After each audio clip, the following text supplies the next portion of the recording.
আজকে আমরা বোঝার চেষ্টা করব গভর্নমেন্টে যে রেগুলেশন ওটা কেন দরকার, তাই তো। Government as a central and the state how they perform, মানে সেন্ট্রাল গভর্নমেন্ট কী করে পারফর্ম করছে আর স্টেট গভর্নমেন্ট কী করে পারফর্ম করছে। স্টেটের আন্ডারে যেগুলো আসে যেমন হেলথ, এডুকেশন, স্টেট এডুকেশন, কী পড়ানো হবে কী পড়ানো হবে না, স্কুলের স্যালারি কী হবে, সেখানে ডিভিশন থাকে যে স্টেট কতটা পে করবে, সেন্ট্রাল কতটা পে করবে। তো সব কিছু রেগুলেট হয়। যদি কোনো ইন্ডাস্ট্রি রেগুলেট না হয়, ধরো তুমি একটা দোকান খুলেছো, তুমি সেটার জন্য যেই তুমি জিনিসপত্র বিক্রি করছো তার কোনো ট্যাক্স পে করছো না, তার মানে ওটা আনরেগুলেটেড, তাই তো। আনরেগুলেটেড কোনো কিছুই যখন চলে তখন গভর্নমেন্টের কাছে কোনো রেকর্ড থাকে না।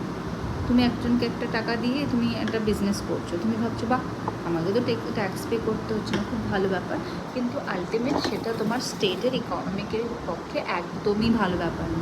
স্টেট যদি ইকোনমিক্যালি গ্রো না করে তাহলে স্টেটের যখন কোনো সাবসিডি হয়, সেন্ট্রাল তো ডিসাইড করবে না সেন্ট্রাল ফান্ড থেকে কোন স্টেটকে কত টাকা দেবে। যদি সেন্ট্রালকে স্টেট এত রেভিনিউ না দেয় তাহলে স্টেট কেন ফেসিলিটিস দেবে। তাই regulated business is a best business. আমাদের কখনো মনে হয় হ্যাঁ আমি জুয়েলারি কিনছি, আমি যদি ট্যাক্স না পে করি ওটা খুব ভালো ব্যাপার।